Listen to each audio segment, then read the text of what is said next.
National stock exchange of India यानी NSC पूरी तरह से अपना आईपीओ लॉन्च करने की तैयारी में जुटा हुआ है और जल्द ही एनएससी अपना आईपीओ भी लॉन्च कर सकता है। इसका अंदाजा एनएससी के द्वारा हाल ही में उठाए गए कदमों को देखकर लगाया जा सकता है। एनएससी ने पब्लिक किया है कि उसने 1000 करोड़ रुपए से ज्यादा की रकम को अलग रखा है ताकि securities and exchange board of India यानी कि सेबी के साथ लंबे समय से पेंडिंग मामलों को सुलझाया जा सके। ऐसे में एनएससी की तरफ से उठाया ये कदम एक्सचेंज की लिस्टिंग प्रोसेस को आगे बढ़ाने में बड़ी भूमिका निभा सकता है, जो करीब 9 सालों से अटकी हुई है। इसलिए एनएससी की तरफ से उठाया ये कदम काफी जरूरी हो जाता है, क्योंकि एनएससी काफी लंबे समय से अपने आईपीओ के लिए इंतजार कर रहा है और सिर्फ इन्हीं विवादों ने उसका रास्ता रोका हुआ है। तो क्या है पूरा मामला, आइए आपको बताते हैं इस वीडियो में।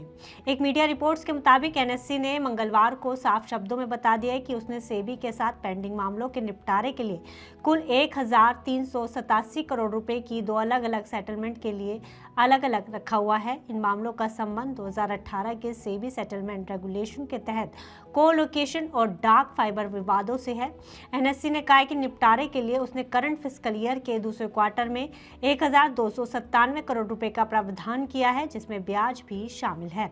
दरअसल मामला 2019 का है, जब सेबी ने एनएससी पर यह आरोप लगाया था कि उसने कुछ ट्रेडर्स को पहले एक्सेस की सुविधा दी, यानी सभी ट्रेडर्स को इक्विटेबल एक्सेस नहीं दिया गया, जिसके बाद सेबी की तरफ से एनएससी पर 1100 करोड़ रुपए का जुर्माना लगाया गया था। यही वजह रही कि इस विवाद के कारण एनएससी का आईपीओ लाने का रास्ता अभी तक रुका हुआ है। ऐसे में एक्सपर्ट्स का मानना है कि सेबी की मंजूरी मिलते ही ये सेटलमेंट एनएससी के लॉन्ग वेटेड आईपीओ का रास्ता साफ कर सकता है। ऐसे में जब एनएससी ने ये 1300 करोड़ का प्रावधान बनाया, जो ये संकेत देता है कि अब एनएससी अपने आईपीओ लाने के रास्ते में कोई रोड़ा नहीं अटकाना चाहता और वो पूरी तरह से हर विवाद को खत्म करके आगे बढ़ना चाहता है। हालांकि ऐसा नहीं है कि इस 1300 करोड़ रुपए के प्रावधान के बाद एनएससी के आईपीओ का रास्ता पूरी तरह से साफ हो जाएगा और एनएससी के लिए सब कुछ आसान हो जाएगा, क्योंकि अब भी आईपीओ लाने का प्रोसेस बाकी है। जैसा कि कहा गया है, प्रावधान तो बन चुका है, लेकिन सेबी की रजामंदी मिलना अभी बाकी है। वहीं एनएससी की तरफ से रिपोर्ट किए गए सितंबर क्वार्टर के net consolidated profit after tax की बात की जाए तो उसमें 33% की गिरावट दर्ज की गई है और प्रॉफिट घटकर 2098 करोड़ रुपए रह गया है, जबकि पिछले साल सेम पीरियड में ये 3137 करोड़ रुपए था। एनएससी ने बताया कि यदि सेबी सेटलमेंट चार्ज को हटाया जाए तो एडजस्टेड प्रॉफिट 3396 करोड़ रुपए रहा, जो क्वार्टर बेसिस पर 16% की बढ़त दिखाता है। वहीं कंपनी की टोटल इनकम 17% घटकर 4160 करोड़ रुपए रही, जो पिछले साल सेम पीरियड में 5023 करोड़ रुपए थी। इसके अलावा ट्रांजैक्शन चार्जेस में भी गिरावट रिपोर्ट की गई है। क्वार्टर 2 में ट्रांजैक्शन चार्जेस लगभग 2785 करोड़ रहे, जो पिछले क्वार्टर से करीब 12% कम है।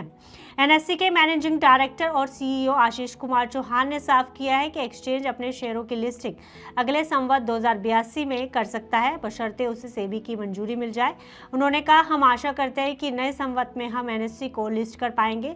सेबी से नो ऑब्जेक्शन सर्टिफिकेट मिलते ही हम 8 से 10 महीनों के भीतर लिस्टिंग की प्रक्रिया पूरी करने की योजना पर काम करेंगे।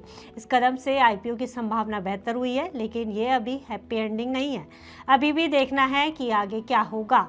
हालांकि ये साफ है कि निवेशकों का विश्वास बढ़ाने के लिए एक्सचेंज अपने सभी पुराने विवादों को सुलझाना चाहता है। आपकी इस पर क्या राय है, हमें कमेंट बॉक्स पर लिखकर जरूर बताएगा। साथ ही इसी तरह की खबरें देखते रहिए मनी 9 पर।